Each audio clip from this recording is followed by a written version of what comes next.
Bonjour, bonsoir à tous et toutes. Bienvenue dans ce 21e épisode de Kiss My Ace, le podcast de Jeux Blancs. On vous retrouve après plusieurs semaines d'absence où notamment sur la saison sur gazon, on n'a pas vraiment été très présent. Mais on revient là pour les JO et puis pour la tournée américaine qui va suivre sur ce mois d'août jusqu'à début septembre, même pour la fin de l'US Open. Mais on va commencer par parler JO, Jeux Olympiques qui se passent en France, chez nous, à Paris. Évidemment, pour ce podcast, je ne serai pas seul, je serai accompagné de Alice. Comment ça va, Alice? Bah écoute, ça va très bien. Je suis hyper contente de retrouver le podcast Jeux Blancs. C'est vrai qu'il y a eu quelques petites semaines de vacances. On se les a tous un peu autorisés. Mais c'est vrai que là, on repart sur vraiment plein de tournois hyper excitants. Les JO, alors ça, c'est une petite occasion qui n'arrive pas si souvent. Donc, ça va être chouette d'en parler. Et puis, comme tu as dit, la tournée américaine. J'irai pas jusqu'à dire que c'est mon moment préféré de l'année parce que quand même, je vais pas faire de trahison à Roland. Mais vraiment, cette fin d'année, là, à tout Hmm, tirer, j'ai hâte. très bien. Donc, on va pas perdre plus de temps parce qu'on a un gros programme qui nous attend, mais la majeure partie de notre podcast va être dirigée vers les Jeux Olympiques qui arrivent au moment où on enregistre dans 5 jours. Parce qu'on enregistre le lundi 22, si vous voulez tout savoir. Et le premier tour commence samedi. Et pour info, on aura le tirage au sort de tous les tableaux le jeudi 25 dans l'après-midi, il me semble. Donc, à l'heure où on enregistre, on n'a pas les tableaux, mais ça ne va pas nous empêcher de donner quelques pronostics pour ces JO. On va tout de suite commencer euh, par les favoris. Enfin, ceux qui arrivent à Paris et qui reviennent du coup à Roland-Garros 2 mois après le tournoi, enfin, un gros mois et demi, pardon, euh, qui reviennent avec l'étiquette de favoris. On va commencer bien sûr avec l'homme en forme du moment, Carlos Alcaraz, qui sort d'un doublé Roland-Garros Wimbledon. Le plus jeune joueur à avoir fait ça depuis moult années. Euh, Alice, pour toi, est-ce que Alcaraz est vraiment le favori numéro un ou d'autres joueurs peuvent, peuvent le rejoindre? Et surtout, est-ce que pour toi, enfin, il a les capacités pour faire le triplé Roland-Garros comme le donne Gio? Ce qui serait assez fou. Ça serait vraiment dingue, comme tu dis, et c'est pour ça que moi, ça me paraît pas possible. Mais en même temps, le garçon, il nous a montré maintes et maintes fois que bon, il arrivait quand même des fois à tutoyer l'impossible. Donc, pourquoi pas? Après, c'est vrai que ça va faire un programme assez lourd, enfin, assez lourd dans le sens, il y a un statut à faire respecter. C'est vrai que c'est le champion en titre à Roland, donc on se dit qu'il a bien pris ses marques et c'est quand même un joueur qui apprend de tout, de ses victoires comme de ses défaites. Donc ça sera certainement l'homme à battre, ça c'est sûr. Euh, Après, voilà, c'est un enchaînement qui serait impressionnant. Je ne sais pas si ça a déjà été fait. Euh, Est-ce que ça a Euh, déjà été fait? Ça, c'est une bonne question. Peut-être, il faudra bah, qu'on se replonge dans nos chez, archives. chez les hommes, j'ai pas en tête. Chez les femmes, oui, par Steffi Graf, Oui, qui a même oui, fait oui, le je Grand parlais Chelem chez les hommes. Ouais, ouais, doré. bien sûr. Euh, Après, chez les hommes, il faudrait vérifier dans les stats, mais à voir. Donc voilà, je pense que c'est un défi dont il a très très envie, évidemment, qui, qui ne voudrait pas. Après, en embuscade, on a quand même de gros candidats. Donc voilà, mais ça va être des JO palpitants côté masculin, ça c'est sûr. Euh, Après, tu me demandes qui peut jouer les troubles fêtes. Alors, je ne sais pas si c'est vraiment un trouble, enfin, des troubles fêtes, parce que on a aussi envie pour eux de les voir peut-être remporter le titre olympique. Bon, ben, bien sûr, il y a les clients habituels. Bon, Joko qui a fait de cet objectif olympique son objectif numéro un de l'année. Je pense que même s'il ramène que ça, entre guillemets, en 2024, pour lui, c'est, euh, c'est une année gagnée parce que c'est vraiment son objectif. La petite chose qui lui manque, si tant est qu'il lui manque quelque chose à ce géant. Et après, bon, bah, il y a toujours les clients habituels, hein. Bon, Zverev, certes, qui perd en finale à Hambourg contre Arthur Fils, mais je pense qu'on y reviendra. Sinner aussi. Bon, voilà, ça va être. Il y a vraiment des gros, gros clients. Enfin, je sais pas ce que tu en penses, mais voilà. Ah bah, bien sûr, vu sa forme du moment, euh, on est obligé de mettre un Alcaraz tout là-haut parmi les favoris, bien sûr. Mais Djoko et Sinner ne sont pas à oublier, évidemment. Et concernant Djoko, oui, enfin, dans ce palmarès, c'est la seule chose qui lui manque. Sinon, il a gagné plusieurs fois tous les plus gros tournois du monde. Il lui manque cette médaille en or de préférence. Et on l'avait bien vu quand ça l'avait perturbé, ça, il y a maintenant 3 ans à Tokyo, quand il perd en demi-finale il perd contre Zverev ou Kachanov, j'ai un doute. Il me semble que c'est Zverev. contre Zverev. Ça, Oui, il me semble. euh, Petit doute. je vais vérifier ça, mais je suis quasiment sûr qu'il perd en demi contre Zverev. Et après, il perd le match de la troisième place contre Carreno Busta. Il perd bien contre Zverev. On avait la bonne mémoire. Euh, Mm. et on l'a bien vu quand ça l'avait perturbé sur la suite. Même si après il fait un très bon US Open où il va jusqu'en finale, mais sur les semaines qui ont suivi, ça a vraiment été une défaite lourde à digérer. Et donc, je pense que va pas falloir alors le sous-estimer, même s'il y a peut-être encore son genou qui grince, même si pour l'instant il fait une saison blanche, mais à Wimbledon, il n'était pas censé jouer, il était quand même finale. Sur terre battue, même s'il a aucun titre cette année, il a quand même des résultats pas trop dégueux non plus pour un joueur du top 3, enfin 3, 5, 10 ans. Euh, et donc, franchement, je suis très curieux de le voir en plus sur un format court, sur un format où son Mhm. genou sera peut-être un peu moins un frein. Ouais, tout à Franchement, fait. je suis très curieux de voir Djoko sur ces JO. Surtout que on sait tous que quand Djoko a un objectif et qu'il se met en mode chasseur de primes, il faut se lever tôt pour aller le connaître, celui-là. Et bien sûr, il n'y aura que pour moi les top players, Sinner, Alcaraz, peut-être un grand Zverev pour le sortir. Euh, mais à voir.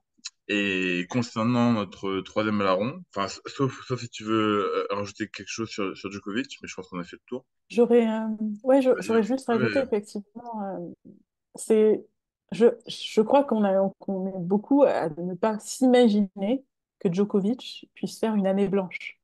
hum, Sachant l'objectif qu'il avait annoncé, ça paraît ouais, improbable. Alors oui, il bien est sûr. blessé, mais bon, voilà, comme je dis, ça fait quand même finale à Wimbledon. Et avec ça en tête, je... finalement, même si voilà, il perd en finale contre Alcaraz assez sèchement, quand on remet les éléments à plat, 3 semaines avant, il est blessé. Donc finalement, qu'il C'est fasse ça. finale, c'est pas un mauvais résultat. Donc là, il est en récupération. Vraiment, je pense que c'est l'homme de tous les dangers. Et aussi, ouais, bon, pour revenir brièvement sur qu'est-ce qui pourrait empêcher Alcaraz de briller à Roland, au-delà du fait que ça fait quand même un sacré enchaînement, il joue aussi en double. Et donc, voilà, je me demande si ça aussi, Hum. ça peut pas jouer en sa défaveur, même si on dit jamais non à Nadal. Donc, Après, moi, sur le double, je suis pas très inquiet parce que bah, on sait que le double, c'est quand même moins physique que le simple et que surtout, il est encore très jeune et le physique, enfin, quand il n'est pas blessé, sa qualité physique et de jeu de jambes est une de ses premières forces. Donc, moi, j'ai pas trop d'inquiétude à ce niveau-là pour lui. Euh, Moi, c'est plus comment il va faire pour résister à la pression qu'il va avoir sur ses épaules, parce que là, déjà, faire un doublé Roland-Garros Wimbledon, c'est exceptionnel. Surtout qu'à Wimbledon, il conserve son titre contre Ouais, ça Djokovic. c'était quand même très très fort, hein. Et contrairement à l'année dernière, il lui met une vraie tôle, lui, il lui montre vraiment qui est le patron, ça passe. Parce qu'en 2023, c'était le match de la saison exceptionnel avec du suspense à plus savoir qu'en faire. Là, à part la toute fin où Djoko sauve les 3 balles de match et on se dit, peut-être c'est là Ouais. où Djoko renverse le tout au final. C'était une finale un peu à sens unique. Donc là, il arrive en statut d'ultra favori au JO, avec le poids de l'histoire, parce que faire tripler Roland Wimbledon JO, il rentrerait dans une cadre à 21 ans encore plus fermé qu'il ne l'est déjà. Donc c'est ça. Est-ce que mentalement, il est prêt à supporter toute la pression, surtout que là, il représente tout un pays. Il a son pays sur les épaules parce que même si on adore Nadal ici, on se doute que, en tout cas ensemble, ça va être chaud d'aller chercher une médaille. Donc, à voir pour Alcaraz. Sinon, pour Sinner, qu'on n'a plus revu depuis Wimbledon, parce qu'il n'a pas joué là sur cette semaine de tournoi entre guillemets mineur où il n'y avait que de 1,500 et 3 de 250. On l'a pas vu. Est-ce que pour toi, Sinner peut aller glaner un titre euh, au JO et faire briller l'Italie plus que ce qu'elle ne brille déjà dans le tennis cette saison? Je pense que pour Sinner, ça va être un peu juste cette médaille, enfin ce titre olympique. Médaille, on peut en parler. Après, je pense que ça va dépendre un petit peu de son état physique. On sait qu'il n'était pas non plus au top, top ces derniers mois, avec ce petit souci de hanche. Est-ce qu'il a vraiment récupéré? Est-ce qu'il va pas cherché à se préserver aussi pour la suite et la fin de la saison? J'ai pas l'impression qu'il ait annoncé que les JO soient vraiment son objectif de l'année. Euh, voilà, ça me paraît compliqué, alors que il y en a quand même d'autres qui ont clairement mis ça comme objectif, qui ont la dalle, qui ont le talent.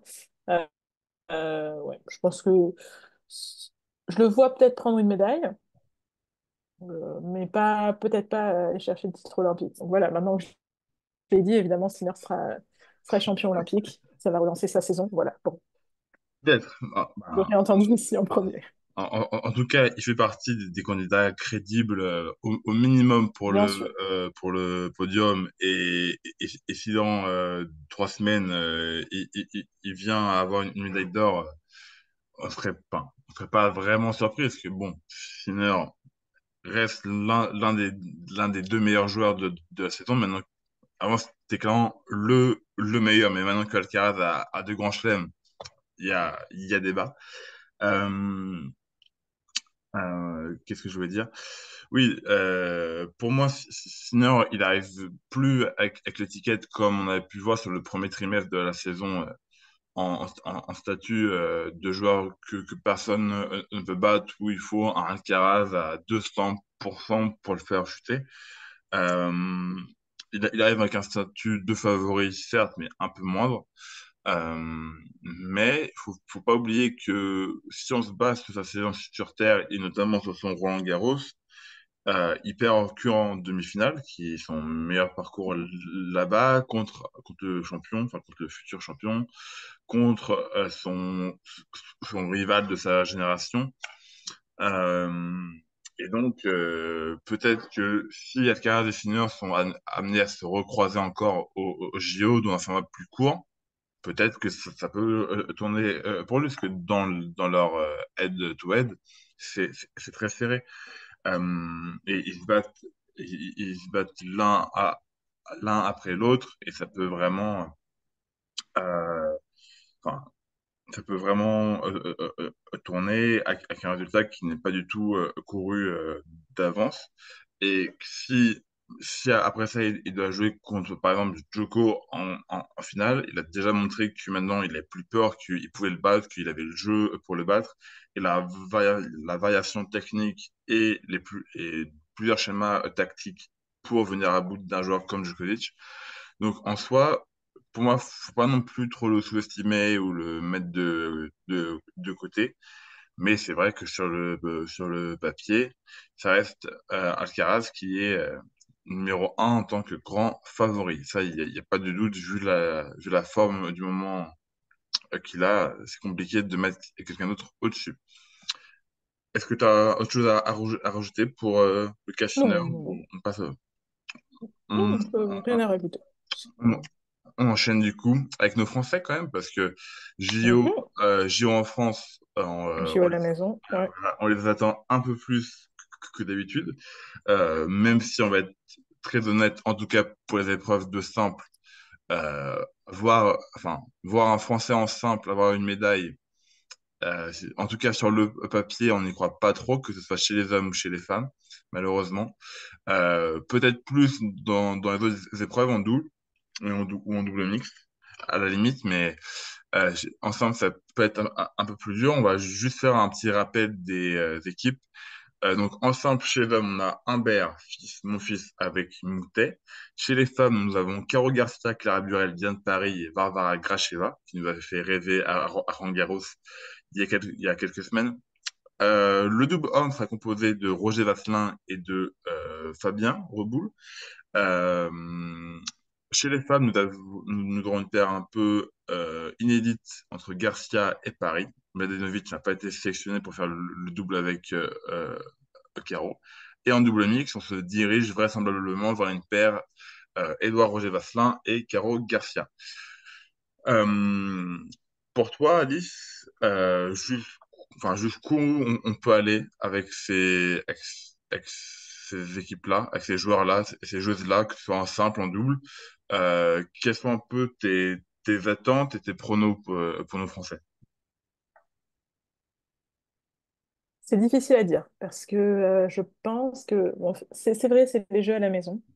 Donc il peut y avoir cette pression, mais je pense que la pression qu'il peut y avoir quand c'est Roland-Garros et la pression des JO est différente parce que pour les JO, il y a tellement de sports que finalement le focus n'est pas non plus que sur le tennis à Roland. Enfin voilà.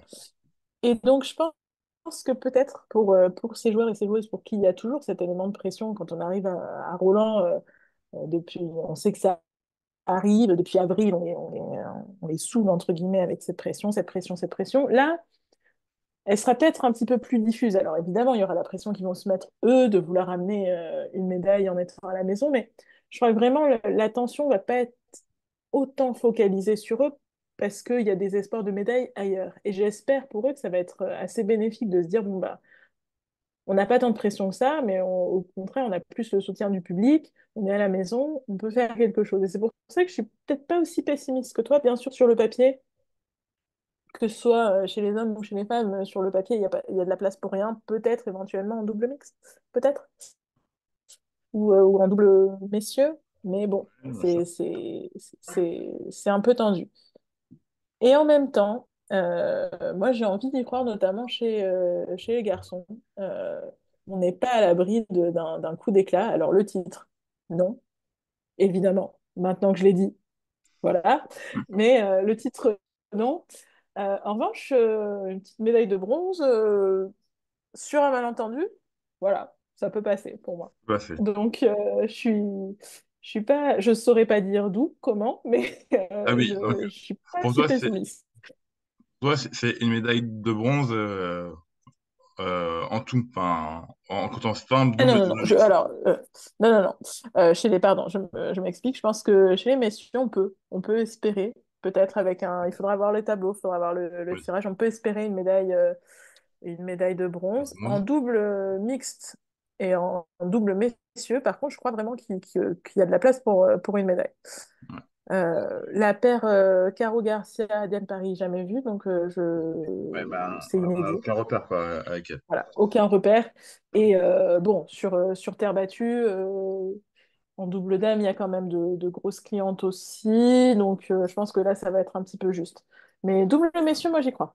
Ouais. Moi, je te suis sur les paires de double, le double homme et double mix. Je crois au minimum à la médaille, vraiment. Et l'or est clairement envisageable. Ça, je suis complètement d'accord. En revanche, en simple, alors chez les femmes, j'y crois zéro. Je suis désolé pour Caro, Clara, Diane et Varvara, mais quand, quand tu vois que déjà Swiatek sera là, donc je pense que Bon, la voilà, médaille déjà, d'or, elle est bouclée. Et ensuite, même si Sabalenka a fait forfait, il y aura quand même Gauff, il y aura quand même Rybakina, il y aura quand même Duzeng et tout le top 20 ouais, voilà. enfin, ou Donc, presque, quoi. Enfin, vous m'avez compris, il n'y a pas tout le top 20, mais 90% de ces jeux-là, ils seront. Et, et je suis désolé, mais juste si on se base sur les dernières années, Garcia à Roland, elle passe pas le deuxième tour depuis belle lurette. Burel, même si pour moi elle fait, je pense, sa meilleure saison en 2024, elle aura toujours pour le moment son manque de puissance qui à un moment va la bloquer. Dès qu'elle va tomber contre une cogneuse, à un moment ça va bloquer, je suis désolé. Paris, c'est vraiment très aléatoire. Elle peut aussi bien se prendre un first qu'aller en quart ou en demi. Mais malheureusement, vu ses récents résultats, n'est plus vers du résultat bas que haut. Et Gracheva, même si elle nous sort un très beau huitième à Roland-Garros, va falloir refaire l'exploit et pour avoir une médaille, aller encore beaucoup plus loin. Donc, mesdames, je suis désolé, mais pour une médaille, on vous soutiendra fort, mais on ne peut pas réalistiquement y croire. Et chez les hommes, bon, qu'on soit clair tout de suite, Humbert, j'y crois pas du tout, vu sa qualité sur ta battue. Mon fils, je pense qu'il peut nous offrir peut-être un ou deux super matchs et peut-être les moments forts de ces JO en tennis. Mais aller jusqu'en demi au minimum, je crois pas du tout au niveau physique. Moutet, même chose, parce que il sort de blessure et on l'a plus trop vu depuis Roland, malheureusement à cause de ses blessures, encore une fois. Donc, aller aussi loin, j'en doute. Et Arthur Fils, on aurait posé cette même question il y a 3 mois, personne n'y aurait cru vu sa forme. Là, vu ce qu'il vient de faire à Hambourg, on peut se permettre de rêver. Après, euh, il y a un enchaînement de matchs, ouais. il va y avoir plus de concurrence, que même si Hambourg, c'est son plus gros titre et qu'il a eu une grosse semaine en battant Rune, Zverev, entre autres, là, il va y avoir d'autres gens à aller taper à un niveau supérieur, notamment, même s'il sera à tête de série, si à un moment, en deuxième semaine, il tombe contre du Alcaraz, Sinner, je pense pas qu'il ait le niveau pour le moment de ces gars-là. Bon, après, il a tout le temps devant lui, parce qu'on rappelle qu'il a que 20 ans encore. Euh, je pense que Fils, ça va vraiment, vraiment dépendre de son tableau. Mais Alors après, pour revenir là-dessus, je pense que c'est aussi, c'est pas, je vais pas dire que c'est le pire truc qui pouvait lui arriver de remporter Hambourg à quelques semaines des Jeux parce que hop, le projecteur revient sur lui. Mais bon, je pense qu'il faut toujours, comme tu l'as dit, se rappeler quand même la densité qu'il y a euh, dans le tableau masculin sur terre battue. Ça va être compliqué, mais voilà, remporter un titre comme ça, on sait ce qui s'est passé aussi, voilà, juste avant qu'il arrive à Roland, il remporte le Challenger à Bordeaux et voilà, derrière c'est peut-être un peu ouais, trop d'attente. Alors est-ce qu'il a appris de cette erreur-là, entre guillemets, j'ai pas envie de dire une erreur parce que comme tu dis, il a que 20 ans, donc on a tout le temps de le voir faire des choses super sur le circuit. Euh, mais bon. c'est, ça va être peut-être un peu juste, mais voilà, ça va dépendre du tableau. Mais, euh, mais bon. Et Euh, juste pour revenir sur, parce que, donc, du coup, sur tes prédictions chez les femmes, effectivement, pour les Français, ça paraît vraiment compliqué parce qu'encore une fois, on parlait d'objectifs tout à l'heure. Dans le tableau masculin, clairement, il y en a qui sont fixés cet objectif de titre olympique. Ils le crient haut et fort. Et chez les femmes aussi, bon, quelle déception ça serait pour Swiatek de ne pas arriver à remporter ce titre olympique sur cette surface-là. C'est vrai que ça lui semble quasiment promis, mais est-ce que là aussi la pression va pas jouer son rôle? Et après, derrière, il y a tellement de possibilités. Euh, c'est, ça va être compliqué pour les filles.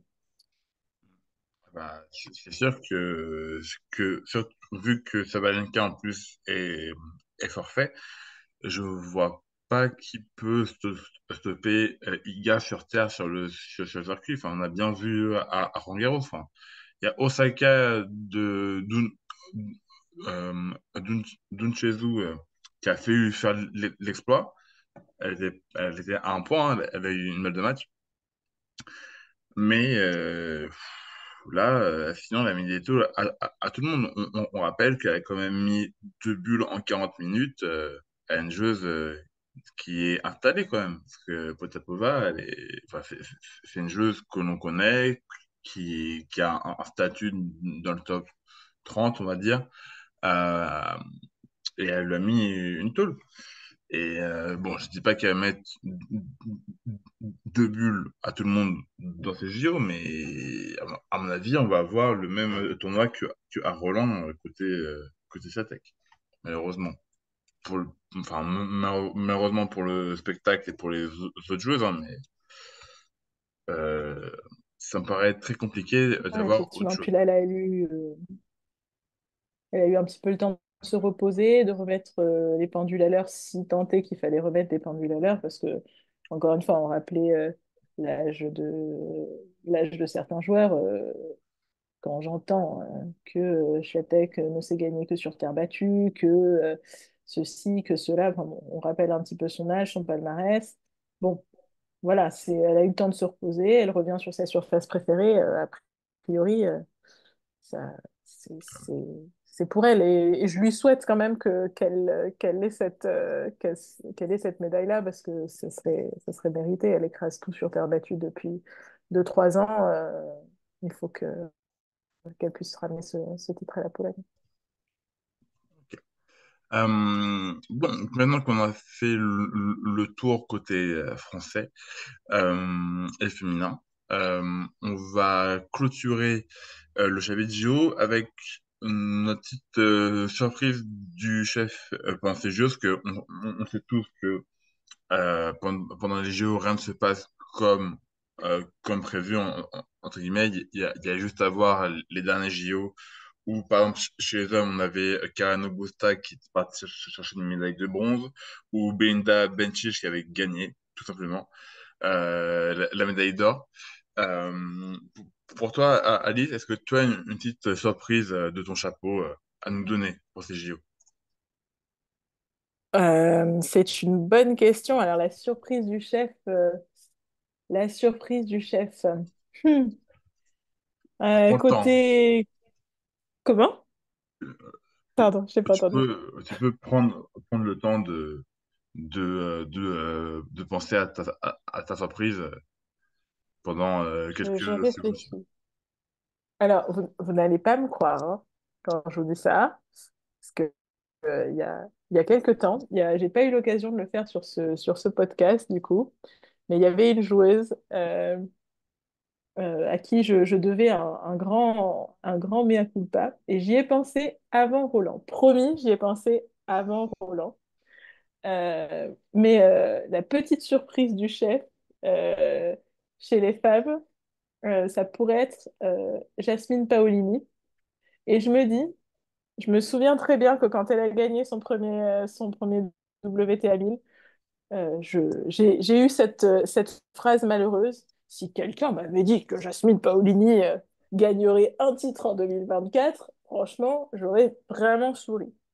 Bah, peut-être qu'elle peut aller amener une petite médaille à l'Italie, si jamais Sinner ne le fait pas de son côté. Voilà. Et du côté masculin, bah, je l'ai dit, hein, moi je pense que la surprise du chef, ça peut être un Français. Alors lequel, je ne sais pas, mais voilà. Et toi, Ok, de ton ok, côté, ok. qui est-ce que tu veux sortir du Hmm. chapeau? Moi, je mets alors, chez les filles, je mets beaucoup d'espoir sur l'équipe tchèque. Parce Oh que oui, même, alors là, l'armada parce, tchèque, comment parce, l'oublier? parce que même si Vondrousova a déclaré forfait plus tôt dans la journée, donc c'est Siniakova qui la remplace. Mais entre du coup Siniakova, Noskova, Mukrova, Krishikova, ça fait du monde. Ouais, ça fait du monde. Et surtout, il y a du très beau tennis à voir. Il y a de l'expertise en simple, en double. C'est jeune, ça a la fougue, ça- ça- c'est dans une bonne forme. Krejcikova, ça vient de gagner Wimbledon. Mukrova, elle vient de faire finale à Palerme. Pour son retour de blessure, elle se met dans une bonne lancée avant les JO. Noskova, petite jeune du circuit, moi depuis janvier, je pousse et je continue à croire, C'est même vrai. même si on a la moitié de la saison, mais elle va le faire. Avant décembre, elle sera dans le top 10, c'est sûr. Et donc, on sait que le double féminin chez elle, ce sera Noskova avec Mukrova. Franchement, je mets beaucoup d'espoir en cette équipe tchèque féminine. Autant chez les hommes, il y a un peu plus la pénurie, d'autant plus que les HK, je crois, est toujours blessé et forfait même. Mais autant chez les femmes, il y a une Ah, Amada bah là, assez c'était. lourde Ouais. et je pense vraiment qu'il y a un monde où les Tchèques ramènent minimum deux médailles, une en Ouais, simple, ouais, une en ouais, double. Et tout à fait. en double dame, ils peuvent largement prendre la médaille d'or, parce que Mukrova et Noskova, ça a des mains d'or. Et en simple, donc, comme on l'a dit, je ne reviens pas sur ce que j'ai dit sur la médaille d'or chez les femmes, elle ne sera pas tchèque à mon avis. Mais pour une Mukrova ou une Krejcikova, aller chercher une médaille d'argent ou de bronze, c'est tout à fait possible. Mukrova, ancienne finaliste à Roland-Garros, Krejcikova, euh, ancienne vainqueur à Roland-Garros, même si d'ailleurs c'est que trois firsts, mais c'est une autre histoire. Euh, donc franchement, moi, ma vraie surprise, ça reste l'équipe tchèque féminine. Et chez les hommes, si je devais sortir un nom qu'on n'attend pas trop, mais qui pourrait faire du bruit, euh, qui est-ce que je peux aller voir? En fait, là, ce qui me gêne, c'est qu'on a eu beaucoup de forfaits ces derniers temps, et du coup, je suis plus trop sûr des équipes. Mais ça va juste me demander quelques petites recherches très brèves. Mais si le Chili emmène euh, Tabilo, même si on n'entend plus parler depuis un an ou deux, je pense que on peut avoir une petite surprise ou au minimum, enfin, au moins un quart. Après, aller au-delà, vu la densité, je ne sais pas. Mais pourquoi pas le Chili qui pousse un peu et avec un Tabilo qui a été très intense sur table battue, ça peut peut-être le faire. Je vais vérifier juste si il est bien dans l'équipe. Normalement, je Juste pense pour que oui. revenir, juste pour revenir sur les surprises des chapeaux, là, quand on parlait de nos favoris, alors certes, il fait pas un Roland de fou selon ses standards, mais dans les clients, sans parler de la médaille d'or, mais dans les clients quand même, je voudrais pas qu'on efface complètement ce que pourrait faire un Casper Ruud à Roland enfin, sur des terrains qu'il connaît quand même assez bien sur sa surface de prédilection. On l'a pas Bien, mentionné tout à l'heure, mais bon, bien pareil sûr, pour bien sûr. sur un bon jour, voilà. Bien sûr, mais après, pour moi, Rude n'était pas vraiment une surprise. Mais Oui, oui, oui, ah, il fait je parlais partie. pas je parlais pas des surprises, pardon, mais c'est vrai que tout à l'heure, quand on parlait des clients, des candidats, alors certes, on parlait des clients pour le titre, Mais bon, voilà, si on parle des clients podium, faudrait quand même pas l'oublier de sitôt. Donc oui, Et je puis, du confirme bien coup, que pour le Chili, Tabilo est bien dans l'équipe. Donc franchement, pour ma surprise, côté homme, pourquoi pas Tabilo qui fait au moins un quart de finale minimum, voire plus, hein, si affinité. Euh, mais voilà, ce sera ma petite surprise. Mais vraiment, euh, je, comment dire? La surprise sur laquelle je mise le plus, évidemment, c'est l'équipe féminine tchèque qui est phénoménale. Et je vois pas comment cette équipe ne peut repartir avec rien. Pour moi, non, c'est impossible. C'est impossible que elle repart forcément avec un truc. Ouais, ouais. Là-dessus, je te suis complètement. Ça, c'est sûr que c'est impossible que l'équipe tchèque ne reparte pas avec, comme tu dis, hein, au moins 2 médailles. Ça serait vraiment décevant pour eux, pour elles surtout. Parce que, à mon avis, c'est quand même elles, les meufs qui vont faire le gros du travail cette fois-ci.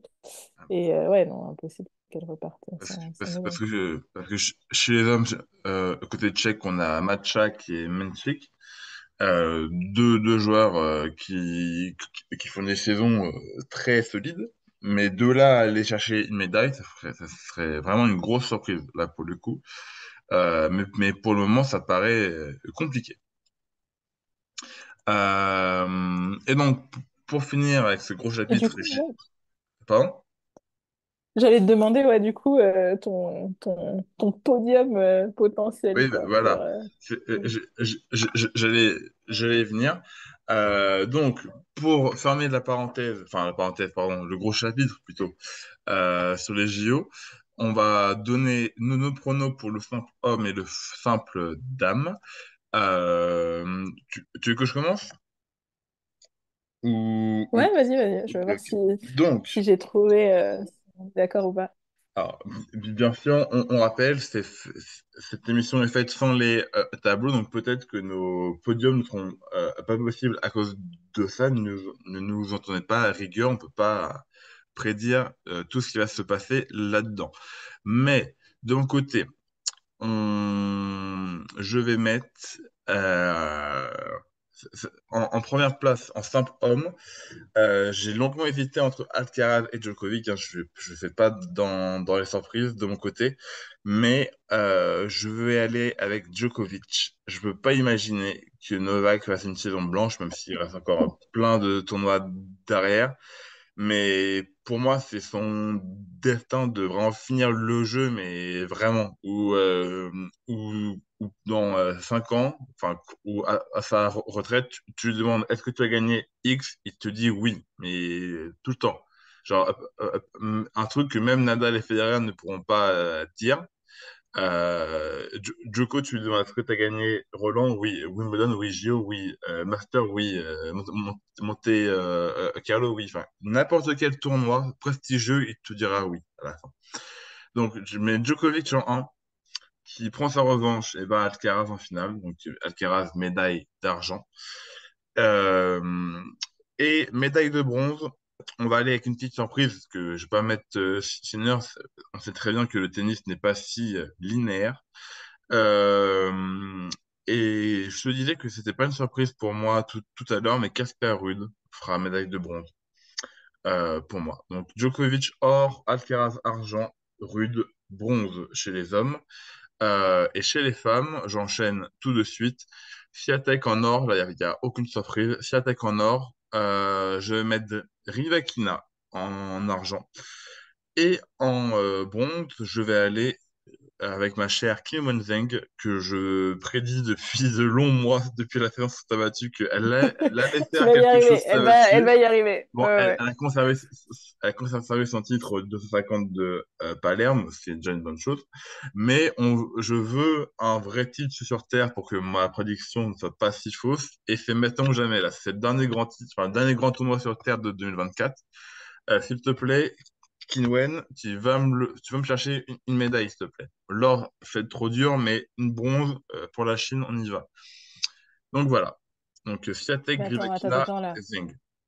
Auguste, sur ton podium des femmes, là, t'as pas de tchèque. J'ai pas de check, mais elles se rattraperont en double. Ok, J'ai- ok, ok. En double dame et double mix. Ok, ok, ok.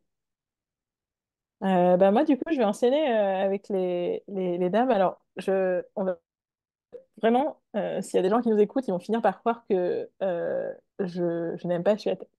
Parce que à chaque fois, je prédis que quelqu'un va venir la battre. Et donc, on pourrait croire que je ne lui souhaite pas tout l'or du monde.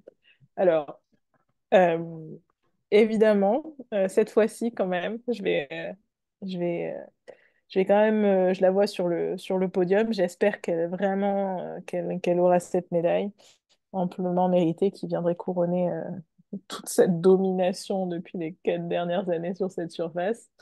Voilà, ça serait, je serais vraiment, ouais, non, je crois que, enfin, sans vouloir faire de préférence et en essayant de garder un minimum de neutralité, là, je crois que je pourrais pas garder de neutralité si jamais si elle a pas sa médaille d'or. Je pense que je serais vraiment triste pour elle. Donc pour moi, elle est sur le podium avec l'or. Après, moi j'ai mis. Alors je sais pas pas parce qu'elle vient de gagner Wimbledon, mais parce qu'elle a déjà gagné Roland. Je mets Pliskova sur le podium, soit en bronze. Ouais, j'ai plutôt envie de mettre en bronze. Et au milieu, je vais te faire plaisir, Auguste. Je mets James. Voilà.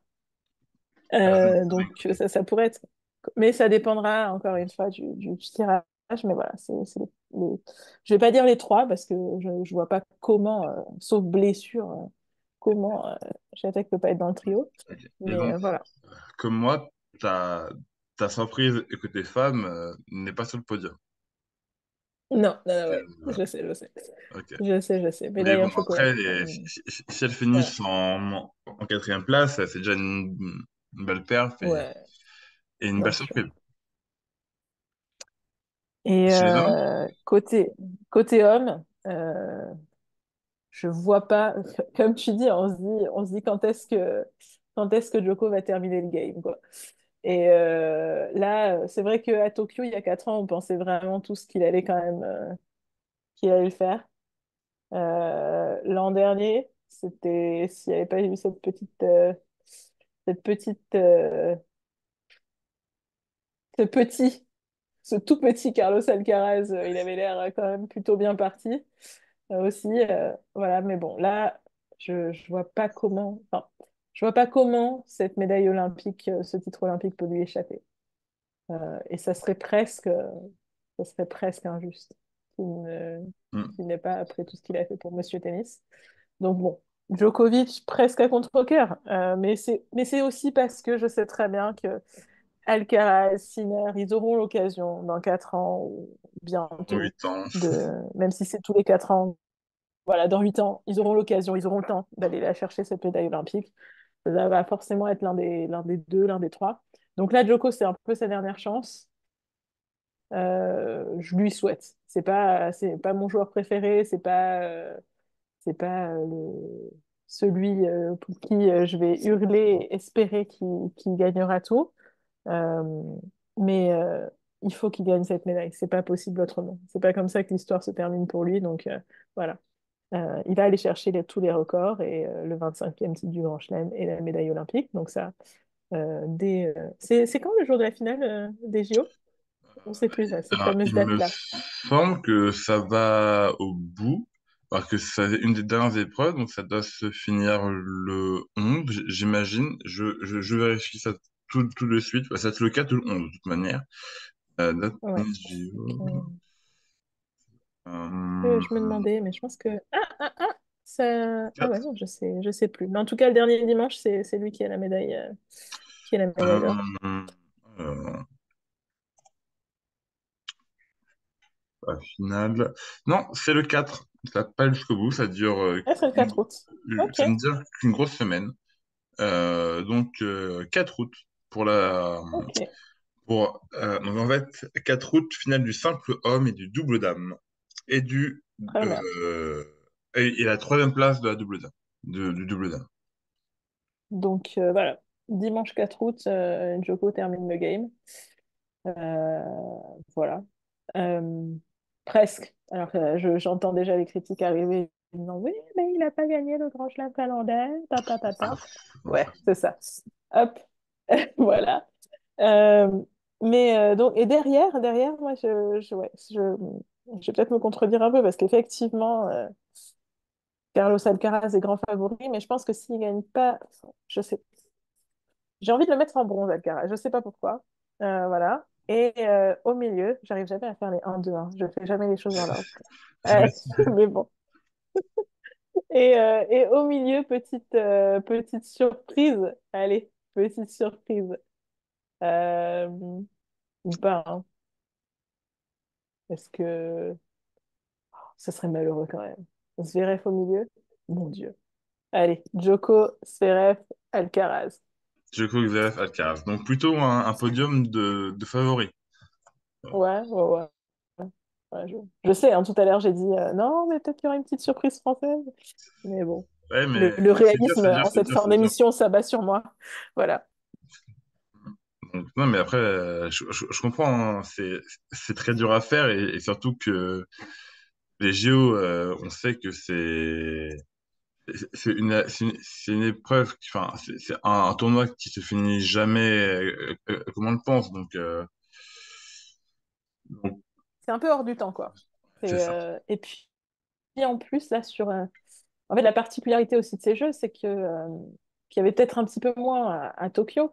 C'est que, du coup, la surface, on revient, en fait, sur terre battue, Oui, après le gazon, alors qu'à Tokyo, on était sur dur, donc il y avait comme une espèce de progression qui allait emmener vers l'US Open, voilà.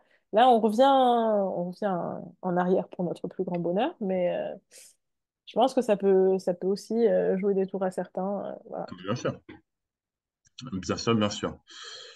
Euh, on va enchaîner avec une fin assez brève sur ce qui s'est passé cette semaine et notamment le titre d'Arthur Fils au 500 de Hambourg, battu.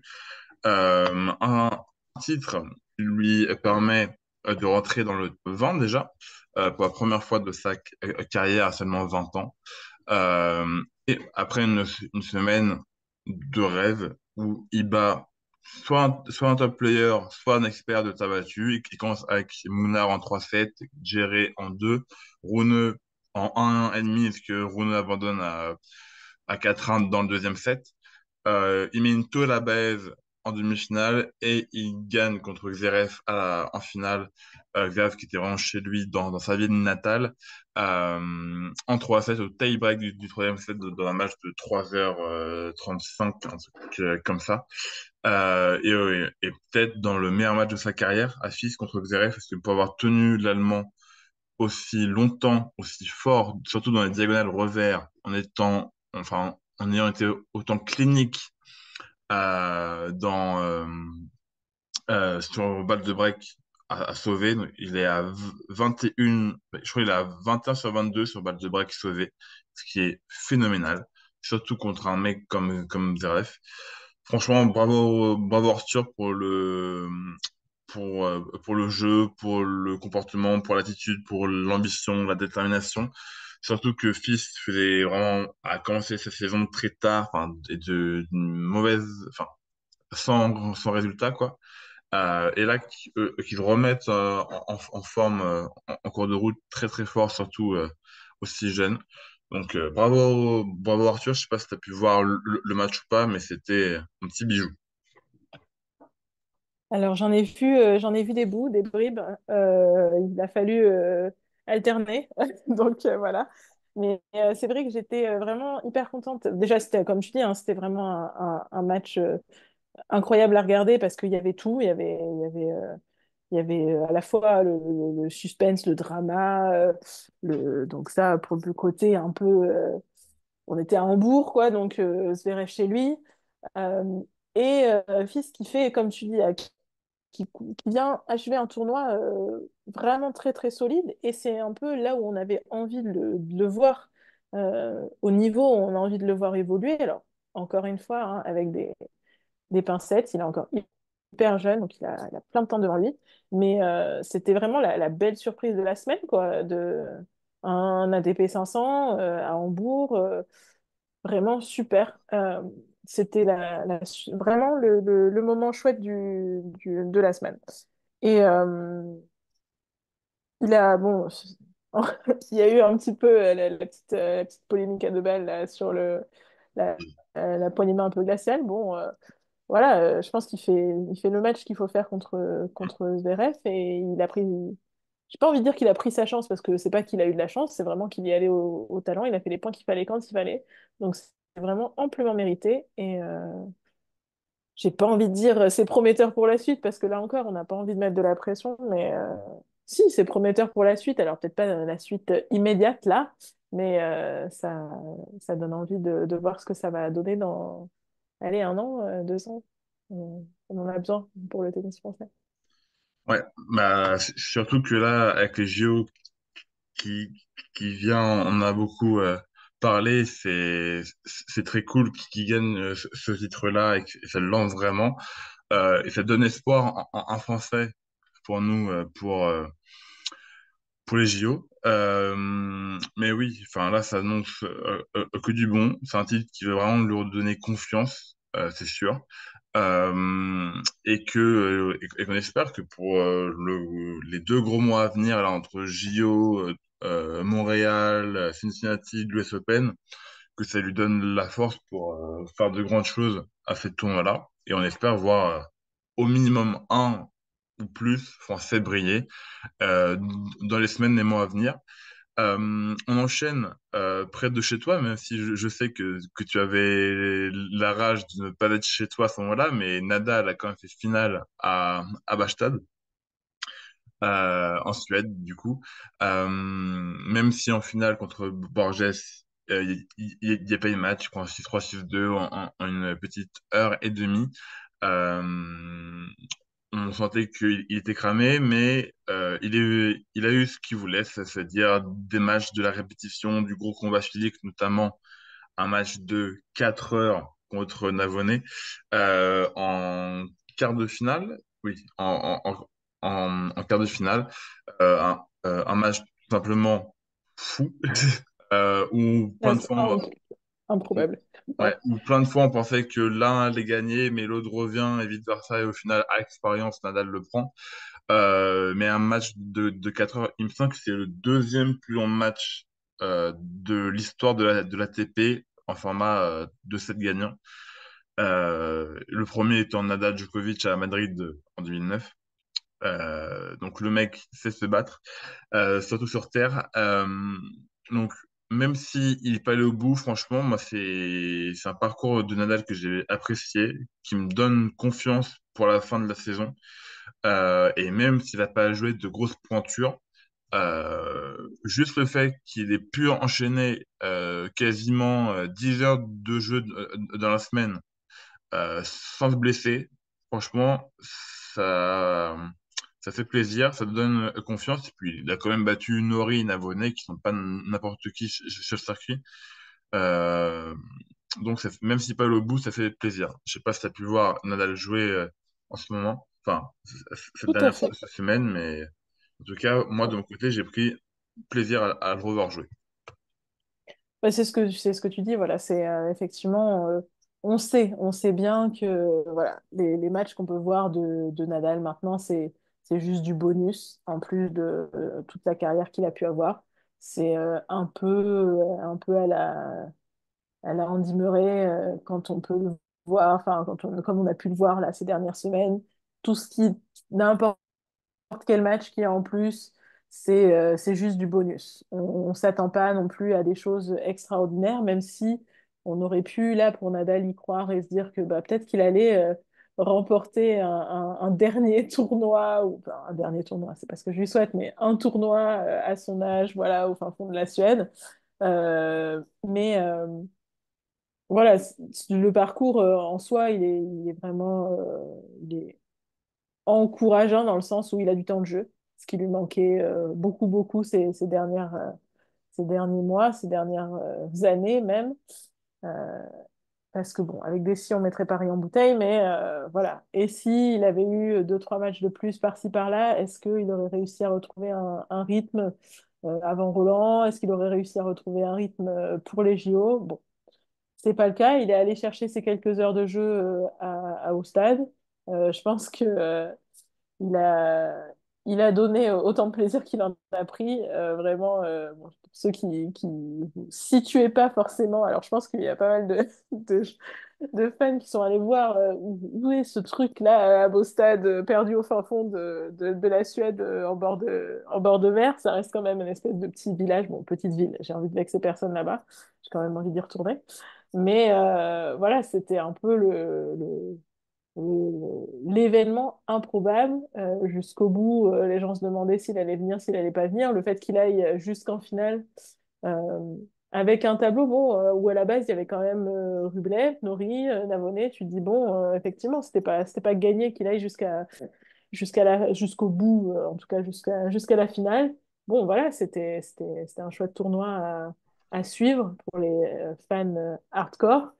Et puis aussi pour les autres, c'était chouette à voir. Effectivement, il y a eu des combats. On se dit bien que voilà, face à la crème de la crème sur terre battue, en ce moment, ça serait compliqué. Mais de le revoir batailler, comme tu dis, pendant 3 4 heures, avec tout le talent qu'il a quand même, qu'il garde quand même à 38 ans. Pas il a toujours eu ce talent de ouf, mais c'était vraiment hyper sympa à voir et puis de le voir heureux aussi sur un cours parce que ça faisait quand même pas mal de temps qu'on ne le voyait pas forcément heureux sur un cours. Donc rien que de retrouver ça, rien que d'avoir ces petites heures bonus de Rafa Nadal sur terre battue, on prend. Franchement, voilà. On espère qu'à Paris, on pourra en Bien prendre sûr, encore un petit peu.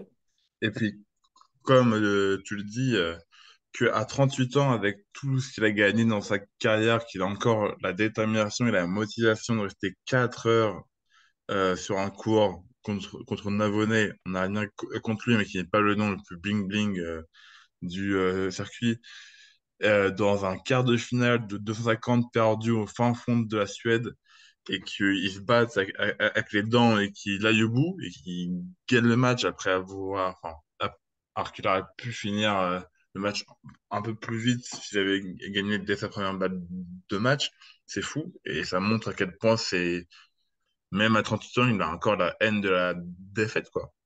Même Ouais, mais si, c'était même si en finale, il a été bon joueur, mais je pense qu'il savait que physiquement, il pouvait pas tenir le coup. Mhm. En fait, c'est ça, c'est que parfois on entend non, mais pourquoi est-ce qu'il continue? Pourquoi? Enfin, pas que au sujet de Nadal, hein, mais bon, je vais encore refaire cette comparaison avec Murray, mais pourquoi il s'acharne, tout ça? En fait, je pense qu'on l'a vu cette semaine. C'est pourquoi? Ben, c'est parce que en fait, il prend encore du plaisir sur le cours. Et à partir de ce moment-là, après, enfin, qui on est, nous, pour dire non, mais maintenant enfin, tu t'arrêtes, quoi, c'est pathétique, c'est machin, nanana. En fait, le gars, s'il continue à prendre du plaisir sur le cours, bah, grand bien lui en face, quoi. Et puis, il continue à en donner, hein. Enfin, je veux dire, les échos que j'ai eu de Bostad, tout le monde était hyper content qu'il soit là. Enfin, c'était incroyable quoi, pour le public. Et si lui prend du plaisir à continuer à jouer, mais pourquoi s'en priver, quoi? Enfin, je sais pas pourquoi on irait lui dire d'aller de rentrer chez lui, quoi. Donc voilà, c'était aussi ça qui était agréable à voir sur cette semaine, je trouve. Bien sûr. Là, je te rejoins complètement. Et juste en petite note finale, euh, on a un peu parlé tout à l'heure, mais on rappelle que Kim Zhang a conservé son titre à Palerme en Tout à fait. battant Mukrova en finale. Diana Schneider a gagné le tournoi à Budapest contre Sasnovic, il me semble. Yes, c'est ça, 6-4, 6-4. Ça, c'était les deux tournois féminins. Et chez les hommes, en plus de Fils et Nadal, Berrettini a gagné, alors je sais pas comment ça se prononce, Oui, oui, oui. Stade en Hackstatt, Suisse, ouais, ouais, oui, Stade oui, en tout à Suisse, fait. en battant une surprise française, Quentin Alice en finale. Ouais, ouais, ouais. C'est Fou pour parce ça que que j'ai fait oui, parce Quentin Alice, qu'effectivement, comment oublier? c'est ça. Quentin Alice était perdu depuis quelques mois sur le circuit, rien n'allait, même en qualification. Il était mené 4-0 au tie-break du deuxième set en ayant perdu le premier set. Et au final, il se qualifie, il va jusqu'en finale. Bon, après, il se prend une raclée contre Bettini, 6-1, 6-3, il n'y a rien à dire. Mais première finale sur le grand circuit. Donc bravo Quentin quand même. Et Marco Giron qui gagne à Newport, le dernier tournoi sur gazon, contre Mikkelsen. Et Dan et Giron, du coup, qui sera le dernier vainqueur de l'histoire du tournoi de Newport, puisqu'on le rappelle, à partir de l'année prochaine, ce tournoi n'existera plus, euh, Ouais. avec le renouvellement du calendrier de l'ATP en 2025. Il n'y aura plus de tournoi à Newport, ce qui est assez dommage, que c'est là où se trouve le Hall of Fame du tennis. Donc bon, c'est un peu dommage qu'un lieu si historique n'ait plus de tournoi, puis ça enlève encore un tournoi à saison sur gazon. Déjà qu'elle est pas bien longue, on en enlève encore. Bref, ceci est une autre histoire, mais Marcos Giron a remporté son premier titre sur le grand circuit aussi, euh, du côté de Newport, chez lui, aux États-Unis. Donc maintenant, cette semaine, c'est place à Atlanta, Umag et Kitzbühel, avant que les JO ne commencent ce samedi. Et puis après, on commence la tournée américaine au Canada, puis aux États-Unis, puis à New York. Voilà, voilà. Pour toutes les infos, Alice, c'est un plaisir de partager ce podcast avec toi. Euh, voilà. On se retrouve du coup la semaine prochaine pour débriefer la semaine et le début des JO. Et puis dire encore, enfin, peut-être revenir sur nos attentes pour ce tournoi. On verra bien. En tout cas, on vous souhaite à tous une bonne journée, une bonne soirée, selon l'heure à laquelle vous écoutez. Et puis voilà, à la semaine prochaine. C'est tout le monde. Salut tout le monde, à la semaine prochaine.